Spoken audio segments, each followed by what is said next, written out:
Hey, how's it going? Nick Digilio, that's me. Thank you for checking out my YouTube channel. Subscribe, spread the word, tell everybody, like this, like that, like this, all that. Leave your comments below. Also, check out my Patreon page. It's a great way to help out. All the stuff that I provide, from the videos to the stories to the podcast, it's all free. So please help out. It'd be really cool if you did. Patreon.com/NickD Show. Give what you can. Hey, so, I went to go see I'm a big Duran fan. I think I need to say that up front. Huge Duran fan. Been a big fan of Duran since, basically before their first album came out in the U.S. And they released like an EP here, and then the first album came out, and it was like the UK version of the album, and then the American version of the very first Duran album came out.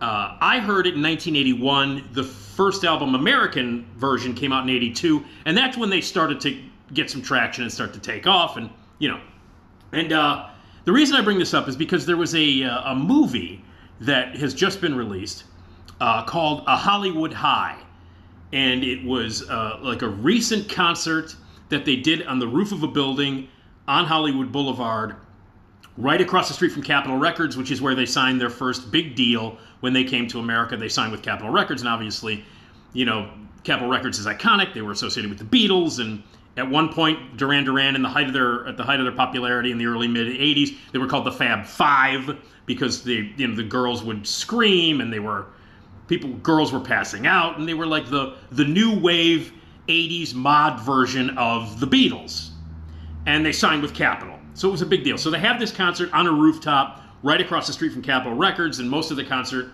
the big Capitol Records, iconic, beautiful Capitol Records building, the big circular building, was lit up and behind them, and they chose that spot specifically so that they could acknowledge their past with Capitol Records in the past and talk about how great it was the first time they came to America and they saw Hollywood, which was life-changing for all the guys in the band. So yes, great place to do the concert. It was after lockdown. It was when a new album was coming out. It was right before they launched the tour that they're on now. They just played here at the United Center with Nile Rodgers and Chic opening for them in September. Everybody I know who went said it was great, said that actually Nile Rodgers and Chic was spectacular and Duran was terrific.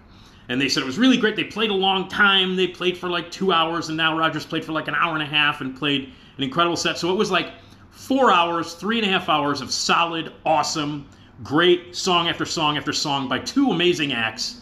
And Duran celebrating their entire catalog and giving everybody a great show. The older people who are in their 50s and the younger people, some people who are in their 60s, and younger people, their kids, all that stuff.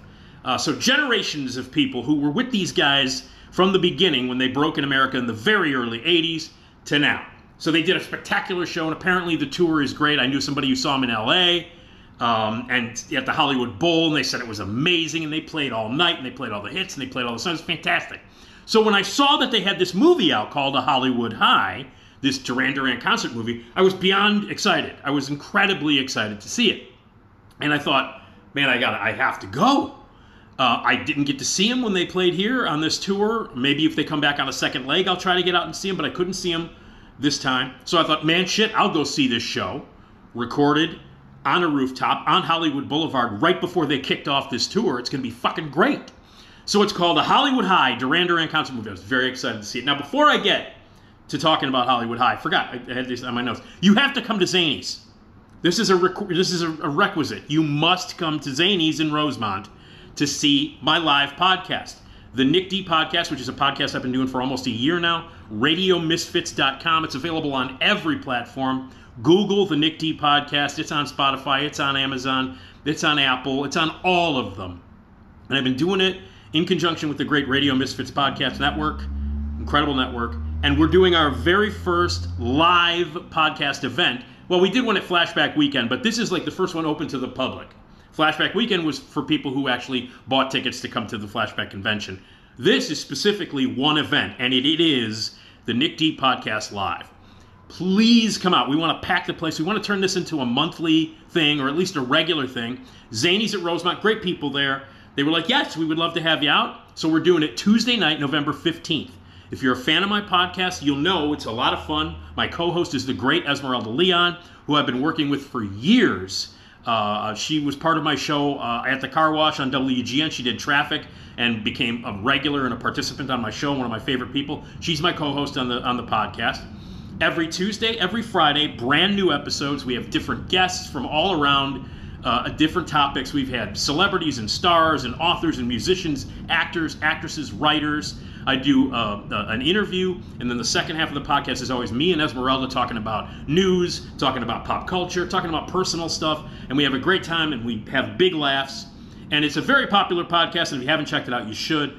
But we are going to be live on stage, me and Esmeralda live on stage. Jason Skaggs is the guy who does all the music for my podcast, all the theme songs, all the jingles, all the wacky audio bits. He's flying in for one night only from Houston to be on stage playing all of our music, all of our intros, all of our themes, all of our jingles. He's going to be flying in just for that one night.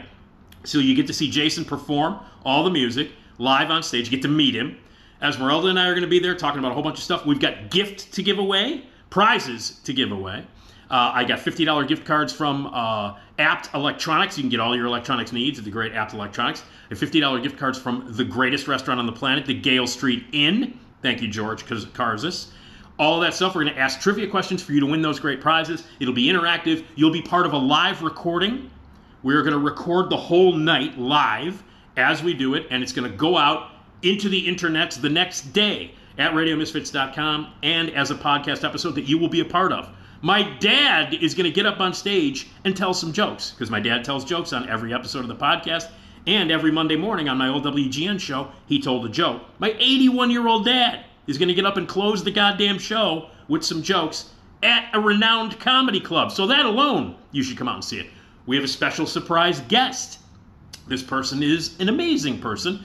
Lifelong Chicagoan, classic Chicagoan, was on my show many times, was on my podcast many times. This is a person who's actually got a history in radio, was a host, giving you a little hint there. This is a person who could be considered a patriot. This is a person who, if you give them a dime, they might tell you some stories, some dime stories. This is a very artistic person. And I guarantee you will be one of the most entertaining moments of the night is when this person gets on stage and we do a full-on interview with this person. It's a mystery guest. You won't know until you get there. But trust me, legendary, awesome, unbelievably entertaining, and it will be a highlight of the entire evening will be the interview that we do with this mystery guest. So, mystery guest, prizes, my dad telling a joke, Jason Skaggs in from Houston doing all the themes, me, Esmeralda, on stage. We're going to do some taste tests, I believe, live in audience, which you could partake in. It's going to be interactive. It's going to be fun. It's going to be hilarious. It's going to be entertaining, and it's one night only. So please get your tickets now. It's at Zany's in Rosemont on Tuesday, November 15th at 7:30. So it's just less than 2 weeks. We're about like 10, 11 days away from this. So get your tickets now. Zany's in Rosemont, okay, on November 15th. And the phone number, you get your tickets now at 847-813-0484. Box office, call them now. Get your tickets, reserve your seats. I hope it's going to be packed, and I want you to get in there. 847-813-0484 or rosemont.zanys.com.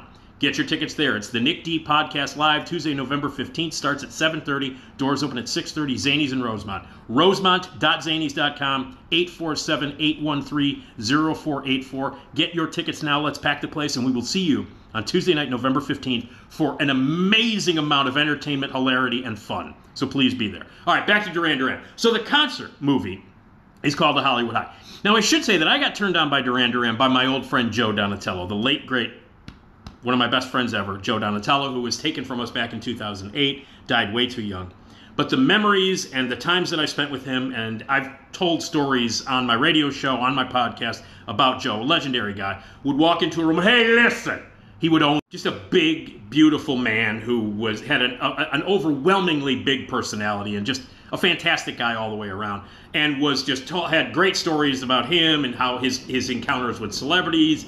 He told off Oliver Stone. He told Al Jorgensen that he was, hey, listen, what the fuck happened after that first album? To Al Jorgensen's face. Incredible stories. He was just, everything that came out of his mouth was funny.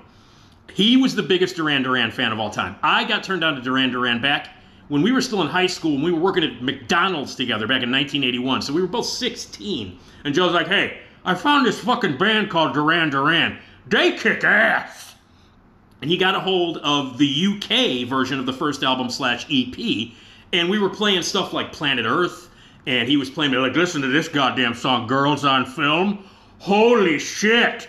So, and we were listening to this stuff long before they broke, about 6 months before they broke in America, and a couple of years before they became the biggest thing since the Beatles. So Joe was the guy that turned me on to Duran Duran. So I always associate Duran Duran with my friend Joe Donatello. He fucking loved Duran Duran from the first moment they came out. When finally the US version of the first album came out, they did a new single called Is There Something I Should Know? Please, please tell me now. Is there something I should know? And so they put that new single on the old stuff from 81 and released it, and that's when the album took off, when Girls on Film became big, when Planet Earth became film. Careless Memories, which is my favorite song on that album. Careless Memories, a fucking jam. If you don't know Careless Memories, listen, that's the best song Duran Duran has ever fucking done, my friend Joe would say. I miss Joe. But anyway, so that's amazing. And then, Rio came out, and that's the album. Rio was the album with Hungry Like a Wolf that really broke them. And MTV, with all the videos, they were on the cutting edge of videos at the time. The timing of their release of that album and the taking off of MTV and the art of music videos, they were on top of it. They were beautiful looking, and then that was it. Boom! They skyrocketed to success. I saw him many times concert. I saw him once before Seven and the Ragged Tiger came out on the Rio tour. I saw him twice on that tour. And then we saw him 3 times on the Seven and the Ragged Tiger tour, which at that point they were the biggest thing in the world. And still, Duran Duran, loudest concert I've ever seen in my life. Loudest fucking concert I've ever seen in my life. And I've seen Megadeth, I've seen Slayer, I've seen Sabbath, I've seen multiple, Metallica. I have seen every loud metal, hard rock band ever. Nothing comes close to how loud Duran Duran was at the Rosemont Horizon in early 1985 for the Seven and the Ragged Tiger tour. And that was because there was non-stop 15,000 screams happening. Every girl in that place, like 15 to 18,000 young girls, were screaming constantly from the first note to the end of the concert, nonstop, ah, just like scream. And the decibel of screaming, they had to rise above it. So the sound, of the band on stage was cranked up to top out the screaming. So I couldn't hear for 3 days after that fucking guy. I remember me and Joe walking back to the car. Well, I went with a few other people. Me and Joe walking back to the car. Like, that was the loudest goddamn thing. What? What the fuck? What? Like, we couldn't hear. I'd be like, yeah, I think the car's up here by the McDonald's. Mick, what? Who? What? I can't. Duran Duran. Woo! Loudest concert I've ever fucking seen. So, anyway. And then, as when they broke up and they came apart, and all their offshoots, like the Power Station, I saw them live. I love the Power Station. That was John Taylor, Andy Taylor, Tony Thompson, and the fucking amazing Robert Palmer, the late great Robert Palmer. They released an album with Some Like It Hot and their cover of Bang a Gong by T-Rex. Fucking phenomenal. The cover of song they did, Harvest for the World. Phenomenal album. Then the other one, Simon Le Bon and Nick Rhodes, they did Arcadia, where they had Election Day was their big song off of that. And I bought all that shit. I saw Arcadia live. I saw Power Station live. When they broke up, when Andy Taylor left, he had a solo album called Thunder. Andy Taylor's solo album, jams. Thunder, Joe loved. Listen, Andy Taylor, coolest dude that's ever been in Duran Duran. Thunder, motherfucking rock. So I had all that shit. I had Thunder, I had Arcadia, I had all the solo records.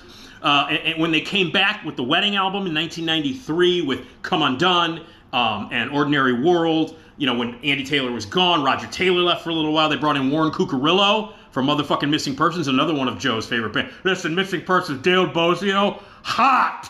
But anyway, Warren Cucurullo, who played with Zappa, who played with Missing Persons, he came into the band, toured with them for like 15 years. Then they had many comebacks and followed it all along. When they broke up, when nobody liked them, when they caught a lot of shit for being a boy band, when they released that album called Thank You, which was all cover versions, they caught a lot of flack for that, and kind of deservedly so, because it's kind of a ridiculous album with a couple of songs on it that were okay. Like, I mean, they covered They covered Bob Dylan. They covered Lou Reed. They did 911 as a joke. PE. They covered that. They covered Thank You by Zeppelin, which is why it's called Zeppelin. And they caught a lot of shit for that, and that was at the time when they were kind of on the outs. But over the years, they've had a steady group of fans. I being one of them, and the late, great Joe Donatello was also one. So anyway, to say that I was excited for this concert film is an understatement. So it's called The Hollywood High. I'm very excited. I go see it. I'm thinking about Joe the whole time. I get in there, and I sit down. And it starts, and the place is pretty. It was a small theater. It was at the AMC River East downtown, on Illinois near Michigan Avenue, right down in the downtown area. 21 screens, and it was in one of the smaller theaters. And it was one night only. It was like a 7:30 p.m. showing, and I went to see it. And it was me and a lot of middle-aged women. And the same thing happened. There was a George Michael concert documentary that came out earlier this year, and I saw that at the City North 14. The Regal on Western, and that theater was packed, mostly women in their 60s and 50s. Same thing with Duran Duran. It was mostly middle-aged women in their late 50s, and it was packed. And so it starts, and I'm very excited about it. And so, like, for about 15 minutes, it's all them talking. So it's like, hey, well, we went first time we came to, America, and then they would flash back to pictures and scenes from them in the 80s with all the hair and the clothes and all that shit. And so about 15 minutes, they set the whole concert up. They say, hey, this is where we're going to be, and blah, blah, blah. And then finally the concert starts, and it was over an hour later. It runs 75 minutes. The whole movie, A Hollywood High, runs 75 minutes, 15 of which is just babbling. So it's only an hour long. Now, they looked great. They sounded great. The backup singers were really, really cool. The guitarist that they had in there for Warren Cucurilla, because Andy Taylor's not with the band anymore. He will be there. I believe he's going to be there when they're inducted into the Rock and Roll Hall of Fame. Actually, this weekend. I think they get inducted this weekend. But anyway, so for the guy who replaces Warren Cucurilla, very good. They all look good. They sound great. Simon's still got the voice. Nick Rhodes still looks awesome. Roger Taylor looks a little tired, but he's good. John Taylor is still the fucking hunk. He's still beautiful. And still funky as hell. One of the best, most underrated bass players. There was another thing. Joe played bass. My friend Joe Donatello. He played. Let me tell you something. John Taylor is the shit on bass. And he is. So they looked great. They sounded great. And then it was over in an hour. And let me just give you a partial list of songs they did not play. So I don't know whose idea it was. Maybe the show itself was only an hour long. I don't know. But instead of giving us the full Duran Duran experience, they did some songs. I don't want to hear their cover of White Lines. I mean, it's fun, but I don't want to. I know that that's become, like, off of their cover album, that's the one that everybody's gravitated to. They like. The original version of White Lines is 5,000 fucking times better. The Duran Duran version, not so good. And it's like 6 minutes. I don't want to hear White Lines. If the show's an hour long, I don't want to hear White Lines. And I don't want to hear a lot of the new stuff. They played like 4 new songs during this hour. You only got an hour. I want to hear the fucking hits. You know what I mean? I don't want to sound like a bastard or anything. But I don't want to hear the new shit. Anniversary is a pretty good song. They played that. They played like 2 or 3 other songs that are more recent. So I don't want to hear that shit. Now, they did play some classics. Obviously, they closed with Hungry Like a Wolf. They opened with A View from a Kill. They played Come Undone. They played Ordinary World. Okay, but here's the songs they didn't play. And I'm just going to give you a list. These are just some of the songs that they did not play. And why this A Hollywood High concert movie is bullshit, as Joe would say. They did not play Planet Earth, Girls on Film, The Reflex. They did not play Rio. Yeah, a Duran Duran concert film with no Rio. They did not play Save a Prayer. They did not play New Moon on Monday. Is There Something I Should Know? Did not play that. Union of the Snake. They didn't play Wild Boys. I could go on. They didn't play All She Wants Is. They didn't play Skin Trade, New Religion, Careless Memories, as I've mentioned. So that's just a few. So that's like 10 songs that they could have played that they didn't. And if it was only an hour, they could have cut out White Lines and the new shit and given me Rio or The Reflex or Is There Something I Should Know or Planet Earth or Girls on Film. What the fuck, man? So I was hugely disappointed. Not that the performance wasn't good, because it was. They look great, and I'm glad that they're out there touring, if they're still around, because I love Duran Duran. But I'm telling you this. After that movie was over, when the concert movie was over, I kind of looked around and we were all just kind of like disappointed, like, that's it? That's it? The women in their 50s who had babysitters and grand babysitters were out that night, and they were like, "That's it? That's all you're giving us? No Rio?